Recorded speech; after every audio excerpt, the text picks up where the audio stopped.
After 37 years, people finally figured out what really happened to Andy Gibb, and it's sadder than we thought. Andy Gibb was born Andrew Roy Gibb on March 5, 1958, in Manchester, England. He was the youngest of the Gibb brothers. This family became famous for making amazing music with a group called the Bee Gees. Andy wasn't in the original Bee Gees group like his older brothers Barry, Robin, and Maurice, but he was going to make his own special mark in the music world. When he was little, he lived in both England and Australia.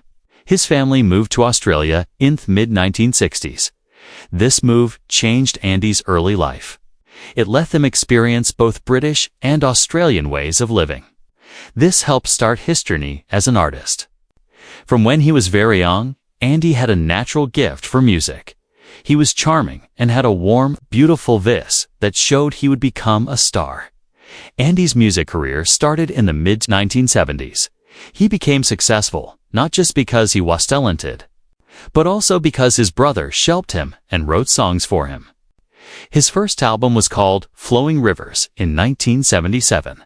He thawed to #1 hits in America, I Just Want to Be Your Everything, and Love is Thicker Than Water. These songs weren't just popular on the radio. They were catchy, sweet pop songs that captured how people felt about love back then. Millions of fans around the world loved Andy. He could sing with real emotion using a smooth, high voice that made him one of the most special singers of the 1970s. By 1978, Andy became super famous when his second album came out called Shadow Dancing. The main song became his third #1 hit in America in a row. This was incredible, and only a few singers in pop music history had ever done this. All of a sudden, he was an idol. People loved him not just for his music, but also because he was very good-looking and had a nice personality. Andy's quick rise to fame came with appearances in popular TV shows like Solid Gold, The Love Boat, and he even co-hosted the American TV show Solid Gold. People also talked about his romantic relationships with famous women like Victoria Principal from the TV show Dallas. This made the public even more interested in his personal life. In early 1987, Andy Gibb went to drug rehab. Again, because he had been struggling with drug problems for a long time. This wasn't his first time trying to get clean. Andy had been fighting addiction for most of his adult life. He had many setbacks that hurt both his personal life and his music career that had so much promise. Even though things were hard, this time felt different. Andy really believed he had finally beaten his bad habits. He felt determined and clear-minded. He imagined a fresh start, not just in his personal life, but in his career too. He began making plans to return to the music business. His goal was to get back the success that seemed so easy for him. What he wanted most was to get a record deal so he could release a new album in 1988. This would show everyone he was making a comeback after years of inconsistent work and public struggles. By June 1987, Andy went back to the recording studio. He felt excited, but also careful, knowing this might be his last chance to make his mark in the music world. During these recording sessions, he made 4 new songs. He put all his emotions, experiences, and artistic feelings into these tracks. One of these was a powerful song called Man on Fire. This song showed how hard his inner struggles were and his desire to overcome them. Even though Andy wouldn't live to see it officially released. Man on Fire came out after he died in 1991 as part of a Polydor Records collection. This gave fans a sad look at what could have been a comeback career. Another song from these sessions was called Arrow Through the Heart. This became historical import as the last song Andy ever recorded. This song had deep emotional meaning and haunting words. It was later featured on an episode of VH1's famous show Behind the Music. Finale came out decades later in November 2010 on the Bee Gees Mythology 4-disc box set. This let listeners connect with the final chapter of Andy Gibb's musical journey. These songs weren't made by Andy alone. They were deeply collaborative works that he wrote with his brothers Barry and Morris Gibb. The three brothers had shared a special musical bond since they were children. Working together here showed both their lasting family ties and the trust and creative teamwork. Me, Morsi. Work thee, Morsin, Morsi. Morsin, Morsieg. Morsin, Morsin, my sieg. Morsin, Morsin, Morsind. Me seen, Morsin, Morsin, Morsin. Morsin, seen, Morsin, seened. Me seen, seens, seen, Morsind. Me seen, my seened. Me seen, seed, kawide side, we seed, kawise, we seed. I bray it, kasided, it. I see to get to see me see I lie see I care answer where I secret guess I my light to scare guy sick a clay I you sick as it like I it it's dig me to leap we pisk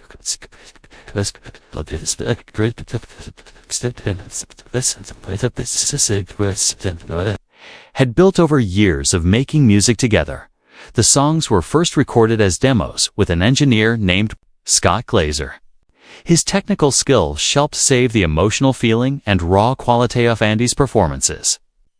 These demos eventualized Clive Banks, an executive from the English part of Island Records. He saw the potential in Andy's renewed artistry.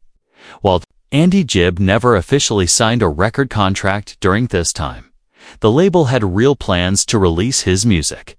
This included a single planned for spring in Europe, followed by another single that summer. The album itself would be released after that. This plan showed that the music industry still believed he could be commercially successful. Ethan hinted at the possibility of a full comeback, an opportunity that, sadly, Andy would never leave at OC. Among Andy Gibb's impressive hits on the pop music charts were several unforgettable songs that secured his place in music history. Besides Shiz, earlier chart toppers, his other top 10 hits included The Happy and Romantic and Everlasting Love. This was a song written by Barry Gibb that perfectly mixed soft rock and disco styles. It really connected with his fans. There was Alseth Passionate and Yearning Desire, a song that showed Andy's ability to put emotion into every note he sang. Al Love, Don't Throw It All Away, a tender love song that became an anthem for lovers trying to save fragile relationships. These songs made Andy's reputation solid, not just as a teen idol, but also as an artist who could express both the happiness and sadness of love through his music. His talent was noticed by the music industry. At the 20th Annual Grammy Awards, Andy's musical achievements were officially recognized with 2 Grammy Award nominations. This was an extraordinary thing for such a young artist at the time. These nominations put him alongside some of the most celebrated performers of the late 1970s. This proved that his artistry wasn't just because of his famous family name, but a reflection of his own skill and charm. Along with the Grammy nominations, Andy also earned nominations for 2 American Music Awards. This showed his widespread popularity among both audiences and critics in the United States. Andy Sapple went beyond his voice and melodies. He was also admired for his physical charm and boyish good looks. Years later, he would be placed at number 82 on VH1's list of the 100 sexiest artists. This recognition showed his status as a heartthrob. Magnetic presence was as powerful on stage as it was on television and in photographs. However, despite his overwhelming popularity in the U.S., Andy had trouble getting the same level of success in his home country, the United Kingdom. In Britain, he only had one top 10 hit, An Everlasting Love. This difference in chart performance between the 2 countries showed the challenges of having an international career, even for someone with a unsettled and a high-profile family. Unfortunately, as the 1980s went on, Andy's life began to take a darker turn. The pressures of being famous, combined with personal insecurities and the never-ending demands of the entertainment business, led him down a self-destructive path. He became increasingly unreal, often missing performances, rehearsals, and professional commitments. His once bright and promising career began to fall apart as he sank deeper into a mess of drugs, alcohol, and reckless behavior. This troubling decline not only damaged professional reputation, but also hurt his personal relationships. The consequences came fast and were severe. Andy was removed from high-profile musical theater productions like The Pirates of Penzance and Joseph and the Amazing Technicolor. Both of these had been promising ways to expand his career beyond pop music. In 1981, he was also fired as the co-host of the popular television music program Solid Gold. This was a role that had given him weekly exposure to millions of viewers. These losses were crushing blows to his career momentum. As the chaos mounted, Andy's mental and emotional health began to suffer. The combination of career setbacks, substance abuse, and inner turmoil threw him into a deep depression. Financially, he was also in trouble. By 1987, after years of poor decisions and mounting debts, he declared bankruptcy. This public financial collapse marked a painful low point in a life that had once seemed destined for limitless success. The sparkle that had once surrounded Andy Gibb was now dimmed by a painful reality. A young man with extraordinary gifts, brought low by the pressures and temptations of the very world that had once embraced him. Andy Gibb's personal life took a significant turn on July 11, 1976, when, at just 18 years old, he married Kim Reeder, an Australian woman he had met while living in Sydney. At the time, Andy's music career was still in its early stages, and the marriage faced the challenges of being young, living far apart, and the pressures of a budding career. Their relationship, though passionate at first, quickly became strained due to Andy's growing fame, increasing work commitments, and the long separations caused by his rising career. Less than 2 years later, the couple's differences became too big to fix, leading to their divorce on January 15, 1978. However, their story didn't end with the legal end of their marriage. Just 10 days after their divorce, on January 25, 1978, Kim gave birth to toddler's daughter Peta in Sydney, Australia. The timing meant that Andy, now living mostly in other countries, was not there for her birth. Despite the immense joy a child can bring, Andy's connection to Peta remained limited throughout his life. Reports say that he met her only once in 1981 during a brief visit to Australia. That single meeting was bittersweet, an encounter filled with curiosity and emotion, but one that sadly didn't lead to an ongoing father-daughter relationship. Peta grew up with her mother in Australia and used the name Peta J. Reeder Gibb, reflecting both sides of her family heritage. As an adult, she developed a deep love for animals, particularly Staffordshire Bull Terriers, and Becca Mia, respected breeder within the Australian dog community. Her expertise and dedication to the breed eventually allowed her to become a dog show judge in New South Wales, where she earned a reputation for her knowledge and fair judging style.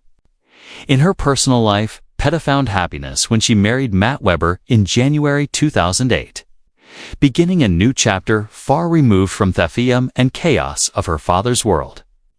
Meanwhile, in January 1981, during a guest appearance on The John Davidson Show, Andy's life took another romantic turn. It was there that he met Victoria Principal, the glamorous actress best known for her role as Pamela Barnes-Ewing on the hit television series Dallas. Their meeting sparked an immediate connection. Two attractive, high-profile entertainers drawn together by mutual charm and charisma, the pair soon began a romantic relationship that would captivate entertainment press, blending the world of music and television into a highly publicized love affair. For decades, fans of Andy Gibb, the youngest brother of the legendary Bee Gees, were left with a haunting question that seemed to hang in the air like an unfinished song. What really happened to him? His sudden death in March of 1988, just days after his 30th birthday, shocked the music world. The official explanation was heart failure, a rare tragedy for so young. But the whispers, speculation, and rumors never truly stopped. Some believed it was simply the result of years of hard living catching up to him. Others suspected there was something deeper, more complicated, and more heartbreaking than Thepoblek had been told. For years, friends, family members, devoted fans could only piece together fragments of the truth from interviews, memoirs, and the occasional rare admission. The mystery became more than just a curiosity. It became a wound in pop culture history. Andy had been a bright star who rose quickly in the late 1970s with hits like I Just Want to Be Your Everything and Shadow Dancing, and his fall from grace seemed equilicit and confusing. After his death, there was a respectful silence from those closest to him, as if some truths were too painful to voice. While his older brothers Barry, Robin, and Morris Acasanella spoke about his personal struggles, they often chose their words carefully, leaving vast gaps in history. For many years, the public story was that Tandy had simply lost his way and couldn't recover. But insiders hinted there was far more behind his decline than anyone wanted to admit. Then, 37 years later, a combination of personal revelations, private letters, and long-suppressed interviews began to shed light on the reality of Andy Gibb's final years. Former colleagues, friends, and even medical professionals who had treated him started to come forward, breaking the silence they'd kept out of loyalty and grief. What emerged was not the neat, tragic story that fans had long imagined. It was a much messier roar and more painful truth. His health problems, believed to be entirely caused by years of substance abuse, were far more complicated. They involved not only the damage of past addiction, but also severe emotional and mental health struggles that had been misunderstood or ignored in an era when such issues carried heavy shame. Perhaps most shocking of all was the revelation of how close Andy had come multiple times to making a full comeback, not just professionally, but in his personal health and happiness. There were periods in the years before his death when he was sober, writing new songs and speaking enthusiastically to the future. But those moments were fragile, easily shattered by loneliness, the crushing pressure of living in the shadow of his famous brothers, and unresolved heartbreak from relationships that had ended badly. The mystery wasn't a single event or conspiracy. It was the accumulation of years of quiet suffering, misdiagnosis, and emotional wounds that never fully healed.